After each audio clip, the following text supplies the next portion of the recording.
watching Dante's Boxing Nation. Woo!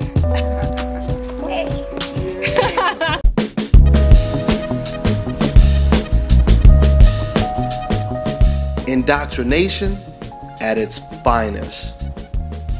Dante's Boxing Nation, what's going on, guys? So this week, Team Kovalev's promoter, Kathy Duva, they put together a press conference. And the narrative of this press conference was Andre Ward, for whatever reason, Andre Ward, he just decided not to show up. According to Kathy Duva, she didn't know why. She said out of her own mouth, she didn't know if the fight was going to take place. She gave the impression that the fight may or may not happen. It all depends on if Andre Ward wants to fight. So she had everybody in the boxing world wondering and scratching their head, including myself, wondering why Andre Ward didn't show up. Because according to Kathy Duva, she doesn't know, right? She doesn't even know if Andre Ward wants to fight. Can you believe she said all of this to the public, having everyone worried if the fight is going to happen? She's got all these racist people in my comment section sitting over here saying Andre Ward is a bastard, I don't like him, and he doesn't give a damn about the fans, and etc., etc. And Dante, how could you not trash Andre Ward?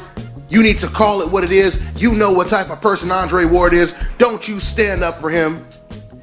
Just because I said to the fans, you know what? You cannot jump to conclusions. We need to find out what the facts are. All we know is Andre Ward didn't show up, and that was all we knew. And you know, when it comes to myself, I have a great intuition when it comes to a lot of these things that transpire in the sport of boxing. And what I said in my video was, you know, when it comes to Kathy Duva, from some of the things she said in the past, whatever Kathy Duva says, you have to take with a grain of salt. I said this in my video. Before Kathy Duva basically came out with a retraction and told the truth, I said, once again, Kathy Duva, she's kind of like a Bob Arum or a Freddie Roach. She's not always consistent when it comes to what she tells the public.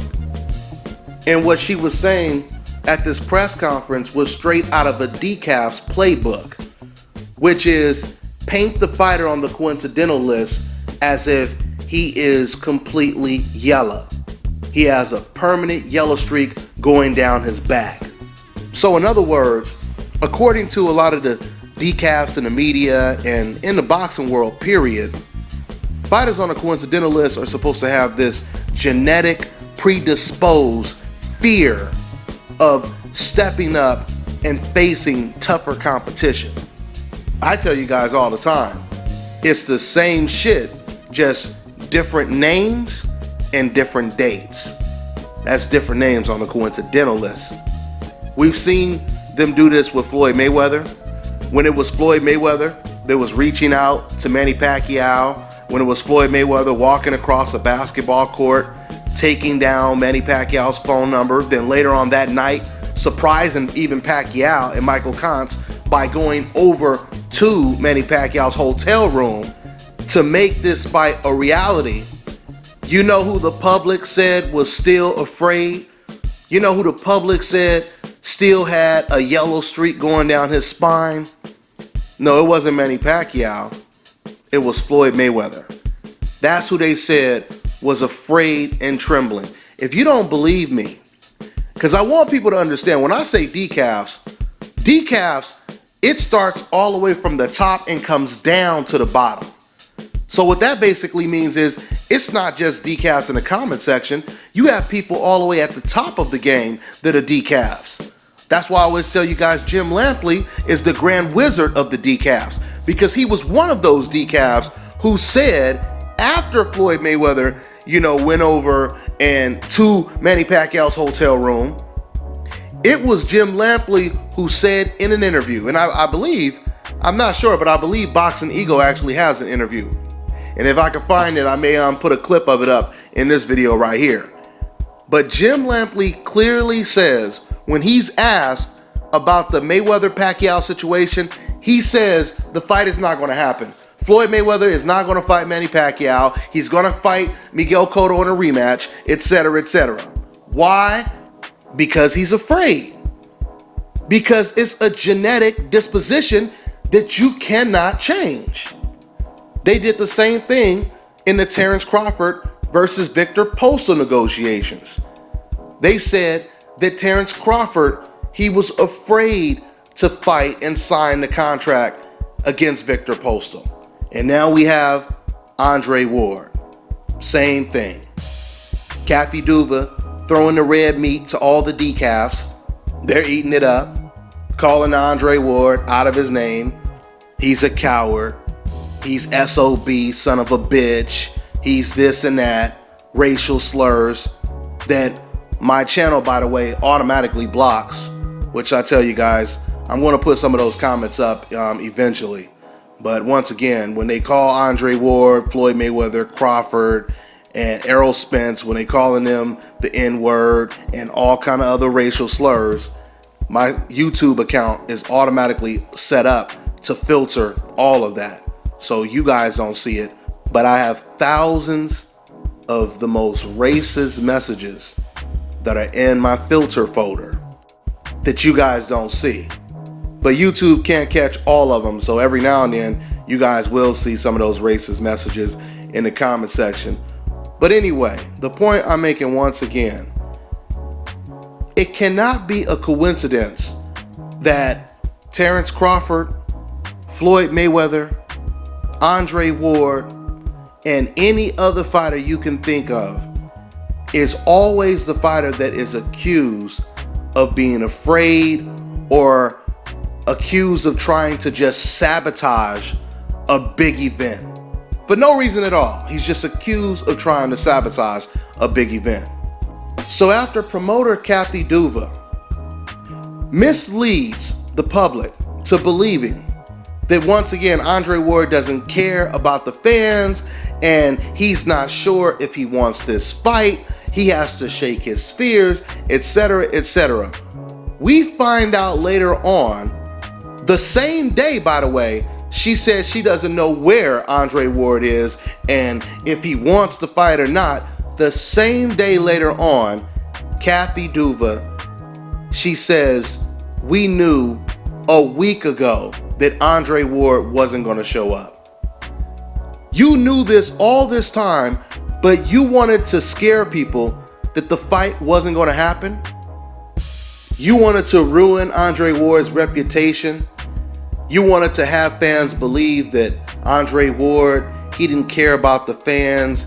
He's just this coward that's scared to take a challenge, etc., etc. Let me tell you guys something. Kathy Duva, she owes the public an apology.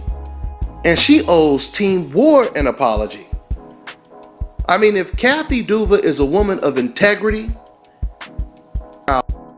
out and apologize. I know that's not going to happen, but that's what she should do. That's what any person with integrity would do in a situation like this. I mean, what she implied and said about Andre Ward was borderline slander. Do you guys know what slander is? Do you guys know that in a court of law, slander is a big damn deal? Matter of fact, let me go ahead and read to you guys the definition, just in case you don't know what slander is. Slander, the action of a crime of making a false spoken statement damaging to a person's reputation. Like I said, because of what Kathy Duva said about Andre Ward, fans were pouring in with nothing but negative stuff to say about Andre Ward. He doesn't give a shit about his fans, etc., etc., etc. And this is how you know it's not about boxing and it's extremely personal when it comes to these fans and these pundits in the sport of boxing. For one reason, Did anyone notice that there was hardly any boxing articles retracting the statement that Kathy Duva made? For the members of the media that actually wrote an article about Andre Ward not showing up, none of those writers wrote an additional article the next day to basically explain why Andre Ward didn't show up and to explain to the public that Kathy Duva knew Andre Ward wasn't showing up a week before the press conference. Which really means the press conference could have been scheduled for another date entirely, since Kathy Duva already knew that Wednesday or Tuesday wasn't going to be a good day for Andre Ward, right? That's usually what happens. Another reason we know this personal disdain that they have for this fighter on the coincidental list named Andre Ward, we know it's personal because even when you find out these facts that I'm laying out right now, the same fans that were posting all these negative comments about Andre Ward, now when they find out the truth that it wasn't Andre Ward's fault and he had already let Kathy know that he wasn't showing up, none of those people show up in the comment section saying, you know what, it's good to know that Andre Ward, he didn't do this on purpose and I have more respect for him now. There are no comments like that. Now, of course, since I just said that, there'll be one or two, but you're not going to see any comments like that pop up too often. Why? Because it's not about the truth and it's not about boxing. It's about your personal feelings towards fighters on the coincidental list. You don't want to be corrected. You want that to be the narrative. You want that to be factual. You want to believe that this fighter on a coincidental list is just afraid and this and that. Why? Because that helps you alleviate your own personal guilt for what type of person you are deep down. So at the end of the day, Kathy Duva, she needs to be held accountable for her actions. This was unprofessional and offensive in so many ways. So many ways. I mean, imagine if Beyonce, she told the public she was going to have a concert November 19th. But then all of a sudden, her people, they start saying, you know what? I don't even know if Beyonce is going to show up or not. I mean, she act like she doesn't even want to do it. So I don't even know if she's going to show up or not. On top of all of that, her people, her managers and all, they are incapable of putting together a concert of this magnitude.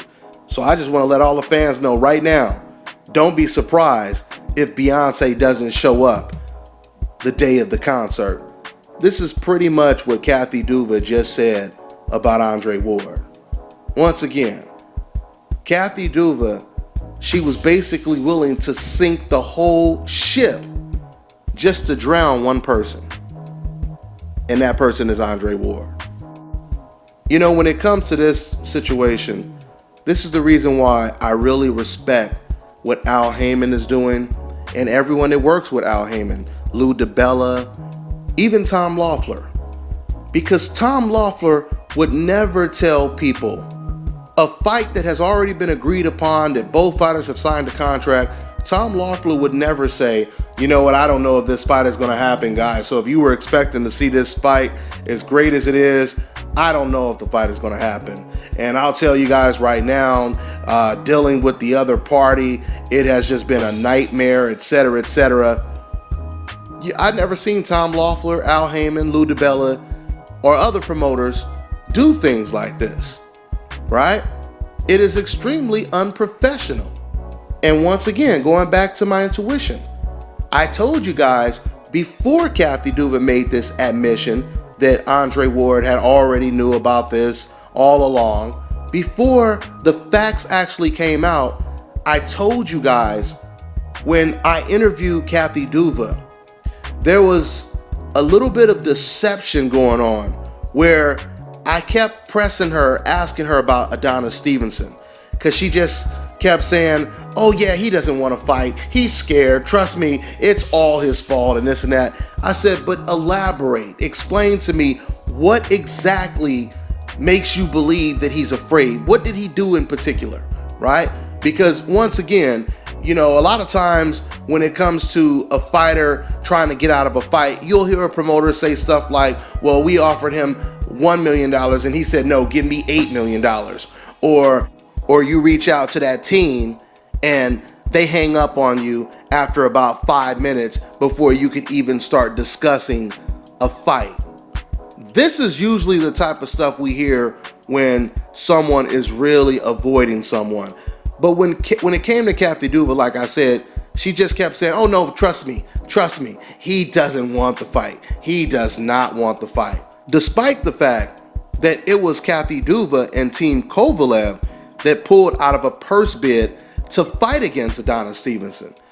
And then later on, Kathy would say, well, you know, there was really no reason to do the purse bid because if we were to lose, no matter what would happen, we wouldn't have been able to do the fight. And she attributed that to the conflict of networks.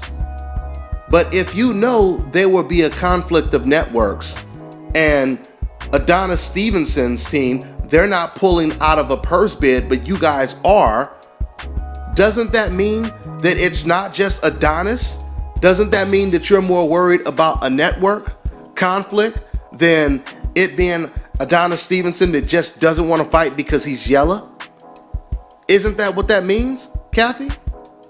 But once again, Kathy, she wants to paint the picture of these fighters on a coincidental list being afraid.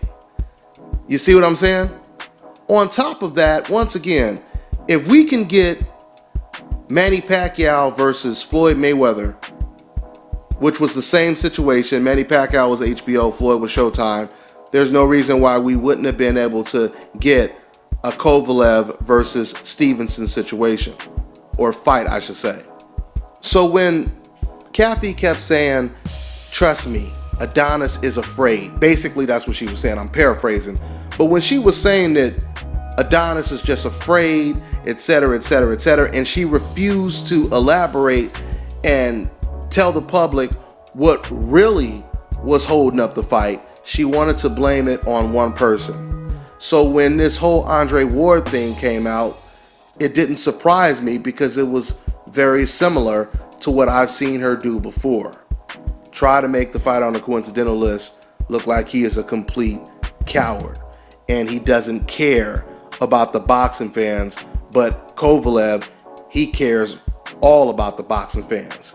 I was also really offended when Sergey Kovalev, he called Adonis Stevenson a monkey, and Kathy Duva, instead of her just coming out and saying, you know what, Kovalev was wrong, but he realizes it was wrong and he'll never do it again. Instead of her saying something like that, when John Pascal said that this man Kovalev is a racist, Kathy Duva, she came out and she attacked John Pascal for saying that Kovalev was a racist. She was like, this is just low down and etc. She's shaking her head with that smile on her face, saying that what Pascal said, now that was offensive. Oh, but Kovalev calling black people monkeys, that wasn't offensive at all. So any person who uses that type of judgment cannot really be trusted. Something else she said that was offensive and very hypocritical is she said that working with Rock Nation, this is what she said yesterday when all of this was going on, when they were making it seem as if Andre Ward just all of a sudden pulled out of the fight. She also said that working with Rock Nation has been a nightmare. And even though there are some good people in Rock Nation, I believe that they are incapable of promoting a fight of this magnitude. This is pretty much what she said. That is extremely offensive to me. It's extremely offensive to me because we already know who runs Rock Nation.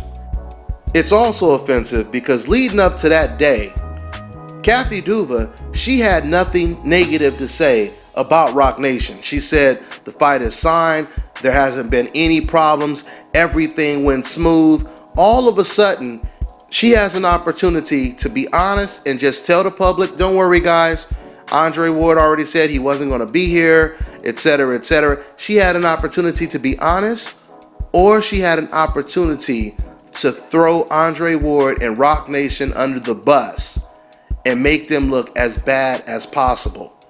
Once again, saying that Rock Nation, it's a nightmare working with them and you know, they're not capable. Once again, man, that's borderline slander right there. So if I was Kathy Duva, I would really be careful, because Kathy Duva, once again, she's not your everyday decaf on the internet. Because see, when you're a decaf on the internet, you can say whatever you want to say and you won't be held accountable because you remain anonymous, right? You can say racist shit, you can say whatever you want to say.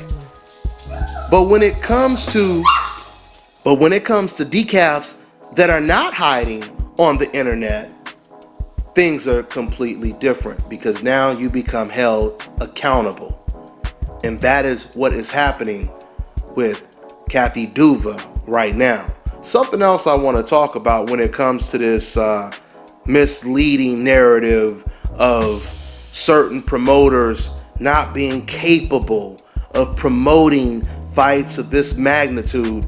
You know, they did the exact same thing with Mayweather Promotions when they were talking about making that Mayweather versus Pacquiao fight.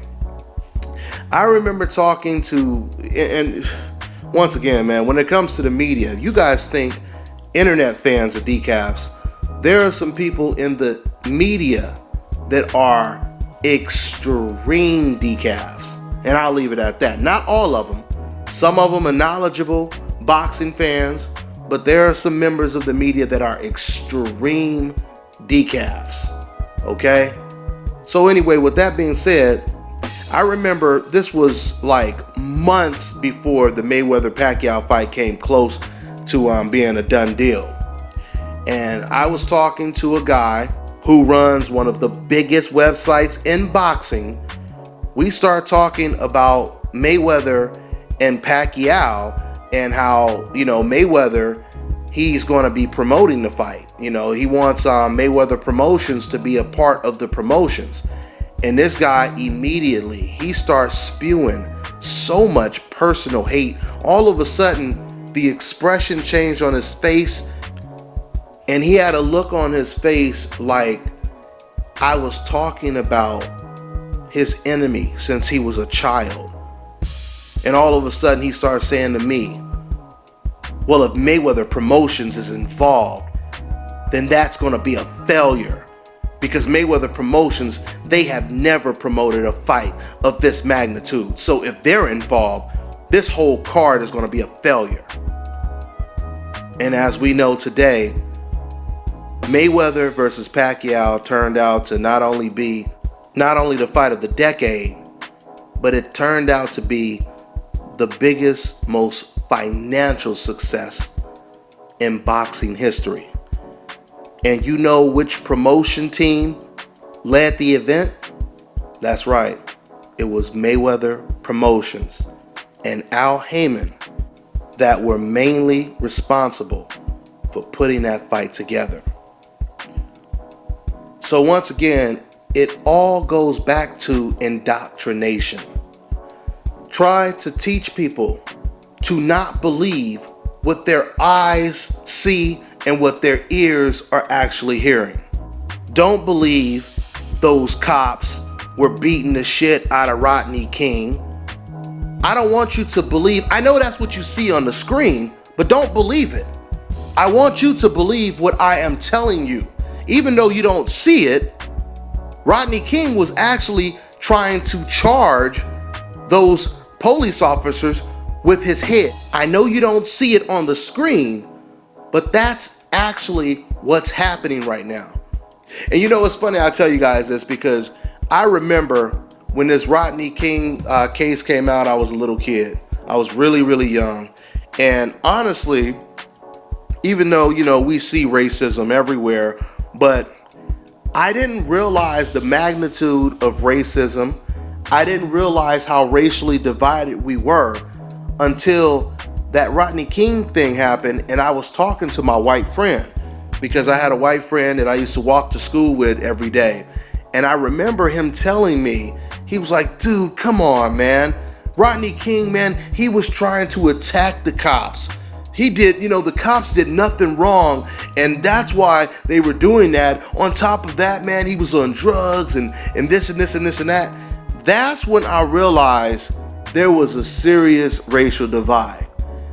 Because for you to say something like that when you just watched it with your own eyes, that is truly what you call not only racism, but indoctrination. To get everyone to believe what you are seeing is not what you are seeing. We see this all the time. We see it in the Alton Sterling shooting, where you have a guy pinned down, cop puts a gun right to the man's chest. While they're pinning down both of his arms, they shoot him and kill him. And this is when the hypnosis comes in, and they tell you, you didn't see that. Look into my eyes. You didn't see that man get shot and murdered in cold blood on camera. I know that's what you're seeing with your eyes, but listen to me. You really didn't see that. Do you follow me?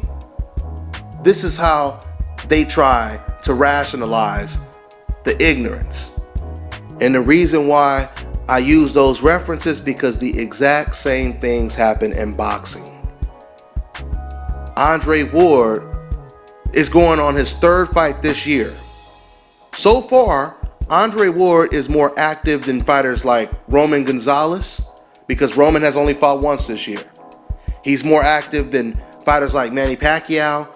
But yet, even though we see with our own eyes that Andre Ward is active, they will still try to get you to believe that he is still titled as the inactive fighter, because that inactive word is a code word.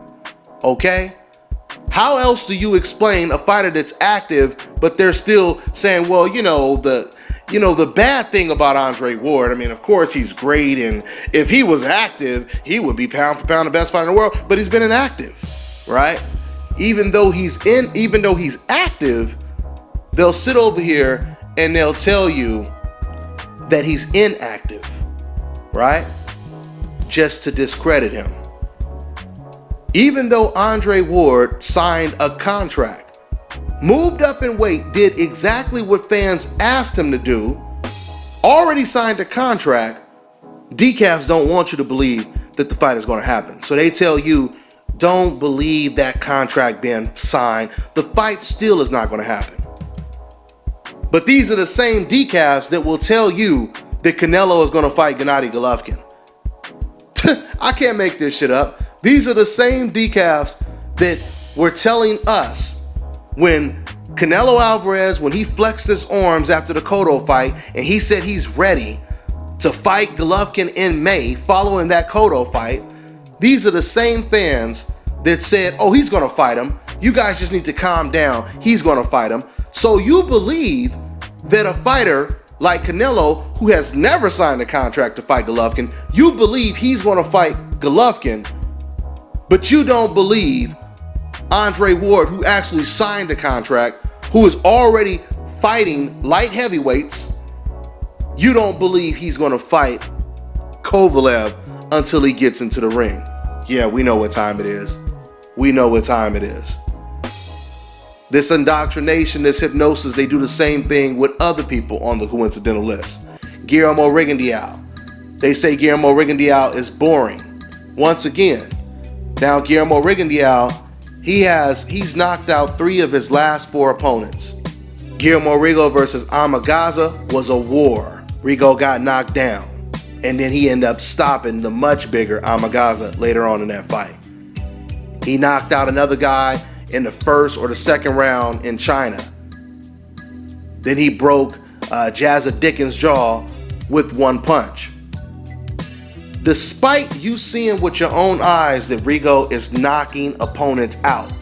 Matter of fact, they're so impressed with Rigo's knockout power that now you have decafs accusing him of cheating, which is another code word they use now. If you're dominating everyone and you moved up 5 weight classes and you're fighting guys much bigger like Floyd Mayweather, they're saying, oh yeah, he's great and this and that, or he's good, but he can't knock him out. That's why I don't like him, right? When it comes to Andre Ward, dominant, #1 pound for pound fighter in the world, just like Floyd was. These decafs, they say, oh, but he's boring, right? But then when you're Errol Spence or you're Guillermo Rigondeaux getting knockouts, then they're confused. Then they say, you know what? Oh, fuck it. He's on steroids, right? Because you're damned if you do, you're damned if you don't. Because at the end of the day, this was never about boxing. Because if it was, all fighters would be treated the same. So they went from calling Guillermo Rigondeaux boring, now they're saying he's on steroids because he's knocking motherfuckers out or he's breaking motherfuckers' jaws with one punch. You damned if you do, you damned if you don't. And we know what time it is at the end of the day. So speaking of the end of the day, I'm going to go ahead and wrap this long video up. And once again, man, Kathy Duva, she really needs to do the right thing. That was really misleading and it was extremely unprofessional to try to mess up someone's reputation just to push some stereotypical agenda of fighters on a coincidental list. That's all I got for now, guys. I'm on to the next one. When Jim Corbett, the man who took the heavyweight title from John L. Sullivan, had displayed some of the same defensive skills as Jack Johnson did, sports writers praised him as the cleverest man in boxing, Gentleman Jim. But when Johnson fought that way, he was said to be lazy, shiftless, showing the yellow streak which all African Americans were supposed to share. With black boxers, every trait that was a positive trait, they tried to turn it into a negative trait. If a black boxer was tough and could withstand punishment, well, he could withstand punishment because his skull was thicker, because he was insensitive to pain, that it really was a sign of some larger inferiority. If he was a smart boxer, a wily boxer, then he was slightly deceptive, that there was something untrustworthy about his activity in the ring.